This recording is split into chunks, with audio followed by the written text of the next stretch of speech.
Because what I don't want to do is have someone say, wait a minute, you charged me a fee. The fee did not reasonably approximate the service. Therefore, the fee really is a tax, and you can't charge taxes without a vote of the people. So I need to look at this one. I can tell you, I know charging interest is okay. That I've done that research before. It is. And I think this one's going to be okay, even if we call it a fee, because the reality is money costs something when you loan it and you don't have it and you have to go borrow it from some other fund or something. So I'm relatively sure that either way, whatever we call it, it's going to be okay. And ultimately the rate is going to be something in the neighborhood of 10% or thereabouts, which will discourage those who can go get money from another source at a cheaper rate. So what we are requesting of the council, correct me if I'm wrong, is the council in favor of giving staff direction to research and impose 10% handling fee or 10% of an unpaid balance? Interest. Thank you. I'm looking for a motion. I think we concur. Did we concur? We concur. Oh, very good. Thank you. I'm going to step out on a limb here. I believe that once we tell them about this scenario, they will probably withdraw their request. That's just my hunch. I don't know that, but I suspect that. It's a Thank definite you. possibility. Yeah, I suspect that's what they'll do. But again, we've got direction. We'll go with it. Thank you. We have a presentation of the mid-year budget review from Ruth Wright. Good evening, Madam Vice Mayor and council members. I'm fighting a cold, so I'll try to speak loud. I hope you can hear me. What I have in the staff report is just a kind of an analysis of our mid-year review, and we're just about at 50%. And I wanted to expand on that because the council is given monthly revenue and what's that? No, not yet. Sorry. So we are providing monthly revenue and expenditure analysis with the percentage of the year remaining. So at mid-year, we would have 50% used and 50% remaining. And at the end of this December, we were just right about at 50%, which kind of maybe makes sense. It kind of sounds like you're on target, but then we have so many vacancies, so you would kind of expect maybe to be lower. Or so we have to look at those categories a little bit further. And so I have the 4 major categories that we use in our budget, and the first one is salaries and benefits. So if you look at just that one category, we were at 54%. You would think we'd be under because we have so many vacancies, but every time we have a vacancy, we have a substantial payout. We pay out all the accrued leaves and anything that they have banked, and so that's my opinion as to why we're not under 50%. But I think as we go through the second half of the year, we'll really start seeing the true savings because those people are gone and we aren't really adding them back. So I think we're going to see ourselves under 50% for the rest of the year. We will see some true savings in salaries and benefits. In services supplies, we're at 64%. And I believe this is because this is where we did the major of our budget cutting when we had our workshops. We cut $223,000 out of our budget, but it was only services and supplies. It was not out of salaries and benefits. And I don't think that we are realizing those savings. I think the expenses are running more true to where they were budgeted than to what the cuts were. So I think we're going over a little bit. That's why they're at 64%. Capital outlay, we haven't used anything. We had $20,000 budgeted for some roof repairs at the State Theater, and we did some other kind of repair. We didn't end up doing a substantial roof replacement there.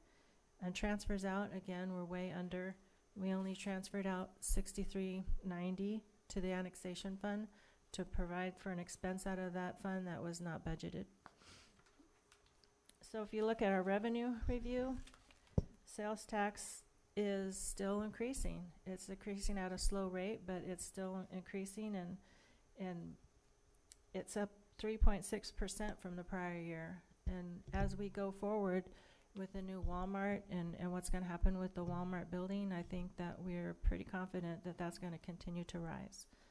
Property tax revenues are still slightly increasing, and utility users tax, that is also increasing at a faster rate than sales and property tax. And I did put something in there because there's something the state is talking about. People like us who charge utility user tax are seeing a decline in cable utility user tax because of people switching off their cable and going to Netflix and those other kinds of streaming cable. And that is something that we don't tax on, and that's something that's the debate going on right now. Several cities want to tax that, and the big companies, Netflix and AT&T, are fighting back. So it's a big fight right now, and nothing I think we should get involved in at this point, but we should wait and see what happens and maybe get on that board. I know anytime you say a new tax, it's not very popular. I put a little blurb in here about our city debt. We have a pension bond that we have 8 more years to pay on, and we pay an annual payment on that. And we have a small loan to Wells Fargo. That is a small amount. That was for our remodel of City Hall, but that is really long. That's not going to mature till 2033. And then we have the sweeper loan. The sweeper loan's another 5 years. It's a 5 years total, and we have 4 more years of that one. And as we've been talking about a lot, our pension and other post-employment liabilities are something that are a major concern to us at this point. We have had estimates given to us a year ago from CalPERS, and we're already told that those estimates are low. They're going to come in higher. We should hear something between now and April as to what the estimates are going to be increasing. So, you want to put that? She's going to put this up on the screen. I was just going to show you the report that you see monthly and maybe give a little bit more detail on it.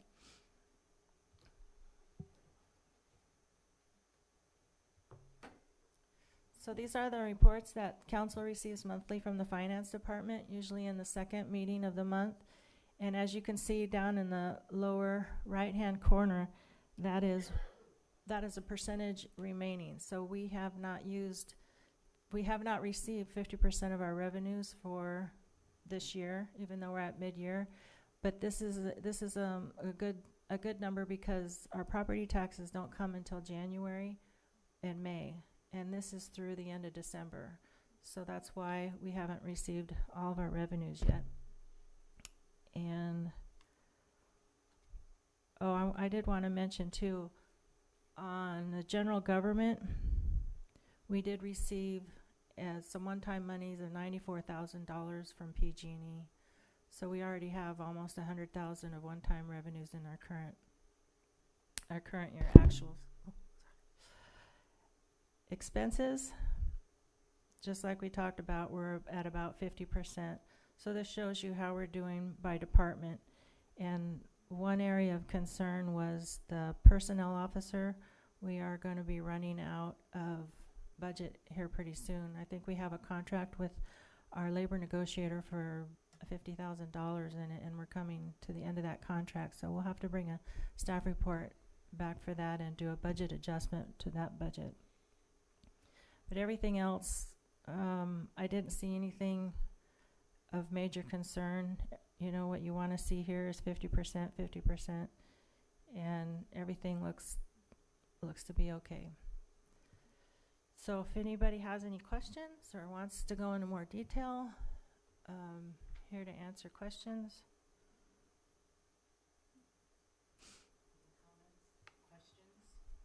Comments, questions? I'd just like to make Council- one quick comment, Councilwoman Draper? and that is the, I don't see it right now. It was the one, information technology. And that one is so high because a lot of that, from what I understand, was software Yes. and hardware, different things that they bought. So that won't be that high every year. Is that right? No, and what we did there is, the IT manager wanted to see what all the software in the city was costing, so it ended up in his budget, but we want to do that differently next year. We want to budget the software for that department in that department. So what you're seeing is every department in the city in the IT budget. Okay, So we will be doing that different next year. okay, thank you. Mm-hmm. Thank you, Ruth. You're welcome. I was asked today, you know, how we're doing budget-wise. I think with the one-time money that we're seeing, a little bit more coming in property tax than was estimated, and with all the vacancies, I think we're right around breaking even. But the question to the council is, you know, are we going to continue the vacancies? We have a lot of things, a lot of what-ifs in the fire right now, so it's hard to make any decision or know what direction we're going to go in. We have RFPs out, we have vacancies. Are we going to fill them? It's just a lot of questions right now.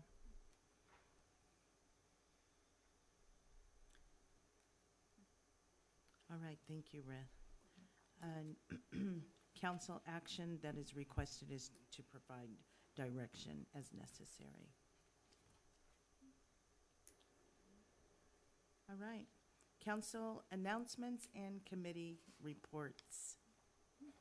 Are there any reports to be given by any of the members of the council?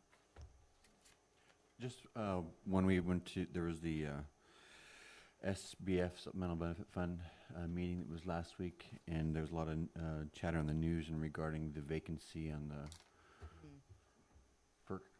Oh, yeah, yeah, the And FERC. I spoke with Lamafa's office specifically on this. Just want to reiterate to everyone that the vacancy is part of a normal transition of leadership in our executive office. And so there's a lot of drama kind of blowing things out of proportion, but the vacancy is something that we don't normally see. All these changes that happen in administration, but this one affects us personally, so it just kind of made local news. But from my understanding from Lamafa's office, that we should see that office or that position filled rather quickly, and then that can move forward. So I just want to make that known. City administrator and administration reports. Public Safety Department and Finance, which, For public safety, I would like to again notice that the volunteers' hours exceeded 2,000 this year, saved the city over $56,000, and it looks like we have staff volunteer hours too, which amounted to over 1,400 hours and saved another $39,000. So I think at the next meeting, we're going to have 3 new volunteers that are sworn in as officers. yes, So please come and meet your new volunteers. yes. Thank you very much, Councilwoman Del Rosario. Mr. Legrone I have nothing to report, Madam Vice Mayor. and Ms. Wright, we heard your presentation. As I Is put there- in my staff report, our annual audit is winding up. We did have, it should have been to council by now. We had a death in the firm, the audit firm, and so they got behind, and they were planning to be here tonight to present to council, but they're gonna come in 2 weeks, so we'll have our audit. And also, I was looking for direction on our budget. We need to start thinking about some workshops and getting together and starting our new budget. I have to say, I'm really excited about our new software. Jamie, if you could put the screen up for a minute. I want to show you, so in the past, we've done our budget in Excel, and it's been very limiting, and there's a lot of room for errors. And I'm so excited. I opened up the budget year in our new software, and I went ahead and put in just a very rough estimate of our revenues for 17-18. And as you can see, the bottom line there is 12,649,000. That's about 100,000 more than we're expecting to receive this year. So it's a real conservative amount. But what I want to do, instead of keeping this in Excel and in the finance department, we have an opportunity to roll this out to other departments so that they can have feedback and they can have more control of their own budgets. So I'm working with the other department heads to identify staff that they want to help in preparing the budget. But it's really exciting to have it in the new software and not in Excel, where everybody can log in wherever they're at and work on their own piece. And if you can see to the right, it has second year, third year, fourth year. It goes out 5 years. So my goal is to have this filled out through 5 years. And so we can start looking at maybe a more long-term financial planning. And we really need to do more forecasting in that area. So far it's been an annual budget, but we really need to look out further, 5 years. So we're going to have the capability to do that. It's really exciting. The other thing, Ruth, that you might mention is the iterations. Oh, yes. I have a whole list of cool new things that the software will do. And one thing is iterations. So I could put a whole budget in and we can say the expenses are, this is what the expenses are with the current vacancies. We can do a whole nother iteration, say this is what the budget looks like with all these vacancies filled, because that's something that's asked of me quite a bit. So we could have all these different iterations that right at our fingertips to say, okay, this is what it would cost if we had, you know, vacancies or if we had everything filled, and we can look at all kinds of different things. There's just all, I went through the whole manual on the budgeting is 338 pages, but I was really excited to go through it because I'm so happy that we're not going to be doing it in Excel this year. But you can generate budget projections 5 years out. We can let the departments put their budget in. There's different kind of levels. There's requested, recommended, there's preliminary, approved. There's all kinds of different stages we could use or not use if we don't need to. But it's all very exciting. It sounds like it. It sounds like a tool that we need. Yes. An advanced technology. Yes. Thank you, Ms. Wright. Mr. Rust. The only thing that I have is just a heads up for the council that we have entered into a partnership with an intern, or we have an intern that is working with us now, Evan Burt. He is doing a master's degree out of Cal State San Bernardino, his master's. So he's working with the community development department right now for about 16 weeks. He does have some requirements that he'll need to work in finance a little bit to try to understand that. His master's degree will be in public administration, so he needs to see an overall view of the municipality and how it operates. So just a heads up for the council, and that's all I really have. Bert, his name is Bert. Evan Burt. Burt. Evan Burt. Mhm. Yep. Council did receive correspondence from the Butte County Mosquito and Vector Control and correspondence from Feather River Recreation and Parks District. Hearing of individuals on non-agenda items. Is there anyone in the audience that would like to speak on a non-agenda item? And please keep your comments to less than, 3 minutes or less. Please bear in mind that the council can not comment, give direction, or answer questions. All right.